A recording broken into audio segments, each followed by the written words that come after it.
Bismillahirrahmanirrahim. Assalamualaikum warahmatullahi wabarakatuh. Alhamdulillah alladzi alafa baina qulubina wa asbahna bi ni'matihi ikhwana. Tsumma shalatu wassalamu ala Rasulillah sallallahu alaihi wasallam. Allahumma shalli ala Muhammad wa ala ali Muhammad. Bapak Ibu dirahmati Allah Subhanahu wa taala, pemirsa setia channel HRKU, saudara-saudaraku sekalian, alhamdulillah kembali kita memuji Allah tentunya dan juga bersyukur kepada Allah Ta'ala atas nikmat dan karunia yang masih Allah berikan kepada kita. Karena tentu atas rahmat dan karunia Allah dan juga hidayah yang Allah masih titipkan kepada kita, tentu kehidupan kita di dunia ini dan tentunya perjalanan kehidupan kita menuju akhirat kita juga tentunya nantinya menjadi mudah berkat hidayah dan nikmat dari Allah ini. Seterusnya pemirsa setia channel HRKU, tentunya kita juga memperbanyak salawat kita dan juga salam kepada Rasul kita Rasulullah SAW. Allahumma sholli ala Muhammad wa ala ali Muhammad. Maka sebagaimana yang sudah kita bahas dan singgung pada minggu lalu tentang perkataan dari salah seorang Khulafaur Rasyidin, khalifah yang kedua, yaitu Umar ibn Khattab, di mana beliau mengatakan suatu hal yang monumental dan juga menjadi pelajaran tentunya yang harus kita pelajari bagi kita semua.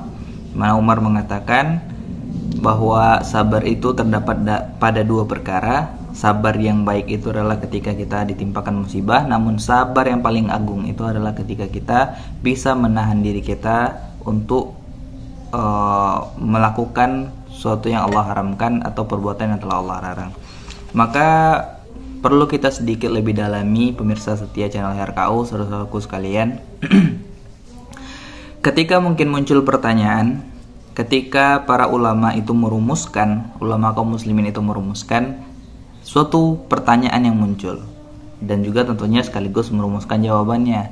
Ketika muncul pertanyaan, manakah yang lebih baik dalam ketaatan dan ketakwaan kita itu, mengerjakan sesuatu yang diperintahkan atau meninggalkan sesuatu yang dilarang? Karena kita mengetahui terlebih dahulu takwa itu meliputi dua hal, mengerjakan apa yang Allah perintahkan dan meninggalkan apa yang Allah Subhanahu wa taala dan Rasulullah larangkan. Nah, mana yang lebih penting dalam ketaatan itu, dalam ketakwaan itu, meninggalkan yang dilarang atau mengerjakan yang diperintahkan? Nah, ini tentu mungkin sebagian kita akan menjawab, tentulah penting mengerjakan apa yang diperintahkan. Salat itu Allah perintahkan, maka tentu lebih wajib daripada meninggalkan yang Allah larang. Ibadah yang konsepnya mengerjakan sesuatu yang diperintahkan mungkin menurut kita adalah sesuatu yang jauh lebih tinggi, lebih besar pahalanya daripada meninggalkan sesuatu yang dilarang. Namun ketika para ulama merumuskan dan memberikan jawaban, adalah sesuatu yang menohok ketika para ulama mengutip sebuah hadis dari Rasulullah SAW untuk menjawab pertanyaan ini. Manakah yang lebih penting, meninggalkan perkara yang Allah larang atau mengerjakan sesuatu yang Allah perintahkan? Mana yang lebih besar pahalanya? Maka berdasarkan dari hadis Rasulullah SAW, mana Rasulullah mengatakan, "Ma nahaitukum anhu fajtanibuhu." Rasulullah mengatakan, apa yang telah dilarangkan kepada kalian, maka jauhilah, kata Rasulullah. Dan sebaliknya kata Rasulullah, "Wa ma amartukum bihi faf'alu anhu mastata'tum." Dan apa-apa yang telah Allah perintahkan, apa-apa yang telah diperintahkan kepada kalian, maka lakukanlah, tapi semampu kalian. Nah, di sini adalah sebuah hal yang perlu kita pahami dan sesuatu yang sangat-sangat penting untuk kita maknai, di mana Rasulullah ketika mengatakan untuk perkara-perkara yang diperintahkan, perkara-perkara yang wajib, perkara-perkara yang disunnahkan, yang dianjurkan kita untuk melakukannya, maka Rasulullah yang mengatakan faf'alu anhu mastata'tum. Lakukanlah semua yang diperintahkan itu, tapi semampu kalian, semampu kita saja. Jika diantara kita dalam ketaatan kita itu, kita melakukan perintah atau anjuran untuk sholat menjadi sebuah kewajiban bagi kita, namun ternyata ketika kita tidak bisa untuk berdiri dalam sholat kita atau kita sakit, maka kita dibolehkan untuk duduk dan seterusnya. Andai kita juga misalnya ada penyakit tertentu, kita tidak bisa berwudu sebelum kita melakukan ibadah ataupun sholat yang kita dirikan, maka kita diringankan juga faf'alu mastata'tum. Lakukanlah anjuran atau perintah Allah itu, tapi semampu kalian. Tidak bisa kita terkena air misalnya, maka kita dianjurkan, diperbolehkan untuk bertayamum. Jika kita diperintahkan untuk berpuasa, kita disuruh bertakwa dan diperintahkan untuk melakukan ketakwaan itu, wujudnya itu adalah dengan perintah melakukan puasa misalnya, dan diantara kita ada yang sakit atau di perjalanan, maka juga diringankan, diberikan keringanan oleh Rasulullah dengan Rasulullah katakan, faf'alu mastata'tum, faf'alu anhu mastata'tum, lakukan tapi semampu kalian saja. Jika kalian memang tidak bisa, ya sudah, lakukan semampu kita. Jika kita tidak bisa berpuasa, maka kita dibolehkan untuk berbuka dan menggantinya di hari lain. Maka untuk perkara-perkara ketaatan yang konsepnya mengerjakan sesuatu yang Allah perintahkan dan Rasulullah perintahkan, maka Allah katakan, Rasulullah katakan itu faf'alu mastata'tum, lakukan perintah itu tapi semampu kalian saja. Jika kalian memiliki kendala, maka ada keringanan. Namun menarik, ketika Rasulullah mengatakan tentang menjauhi hal yang dilarang, Rasulullah tidak menggunakan kata fajtanibuhu mastata'tum, maka tinggalkanlah tapi semampu kalian saja. Tidak. Rasulullah ketika memerintahkan dalam ketaatan dan ketakwaan itu melakukan perintah, Rasulullah katakan semampu kalian saja. Tapi untuk meninggalkan sesuatu yang diharamkan, meninggalkan sesuatu yang dilarang, maka Rasulullah tidak mengatakan fajtanibuhu mastata'tum. Rasulullah tidak mengatakan tinggalkanlah semampu kalian.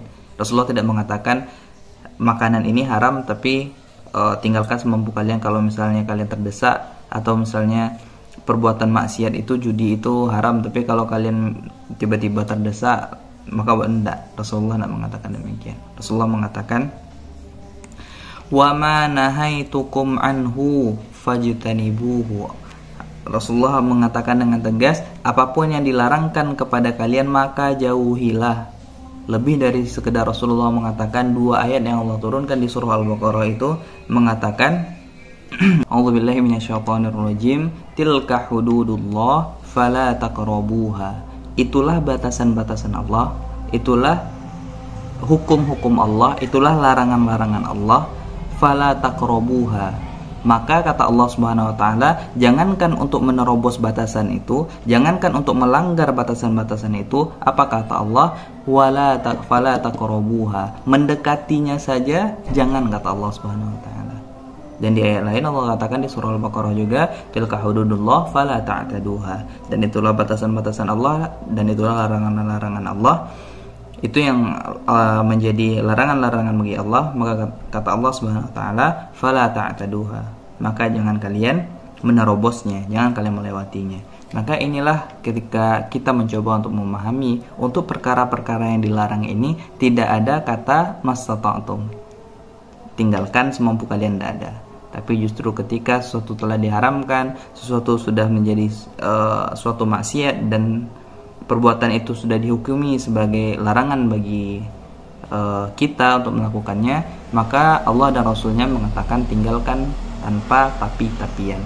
Maka disinilah kita belajar untuk menjadi taat tanpa tapi, dan juga menjadi orang yang patuh tanpa syarat. Sabar dalam ketaatan kita ini adalah suatu yang sangat-sangat akan dipuji oleh Allah Subhanahu wa taala, oleh Rasulullah SAW, dan juga Umar sendiri memuji orang yang sabar dalam perkara ketika ia meninggalkan sesuatu yang telah Allah haramkan.